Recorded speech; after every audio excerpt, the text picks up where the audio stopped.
টুনটুনির আর বিড়ালের কথা। গৃহস্থের ঘরের পেছনে বেগুন গাছ আছে।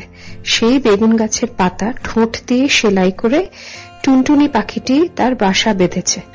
বাসার ভেতরে 3টি ছোট্ট ছোট্ট ছানা হয়েছে, খুব ছোট্ট ছানা। তারা উঠতে পারে না, চোখও মেলতে পারে না, খালি হাঁ করে আর চি চি করে।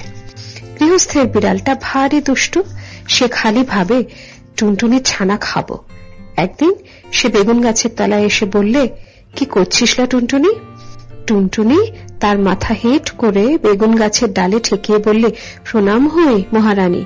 তাতে বিড়ালনি ভারী খুশি হয়ে চলে গেল। এমনি সে রোজ আসে, রোজ টুনটুনি তাকে প্রণাম করে আর মহারানী বলে, আর সে খুশি হয়ে চলে যায়। এখন টুনটুনির ছানাগুলি বড় হয়েছে, তাদের সুন্দর পাখা হয়েছে, তারা আর চোখ বুজে থাকে না। তা দেখে টুনটুনি তাদের বললে, বাছা তোরা উঠতে পারবি? ছানারা বললে, হ্যাঁ মা পারবো। টুনটুনি বললে, তবে দেখ তো দেখি ওই তাল গাছটার ডালে গিয়ে বসতে পারিস কিনা। ছানারা তখনই উড়ে গিয়ে তাল গাছের ডালে বসল। তা দেখে টুনটুনি হেসে বললে, এখন দুষ্টু বিড়াল নিয়ে আসুক দেখি।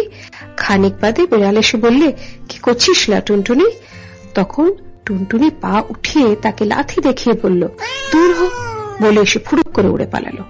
দুষ্টু বিড়াল দাঁত খিচিয়ে লাফিয়ে গাছে উঠে টুনটুনিকেও ধরতে পারল না, ছানাও খেতে পেল না, খালি বেগুন কাঁটার খোঁচা খেয়ে নাকাল হয়ে ঘরে ফিরল।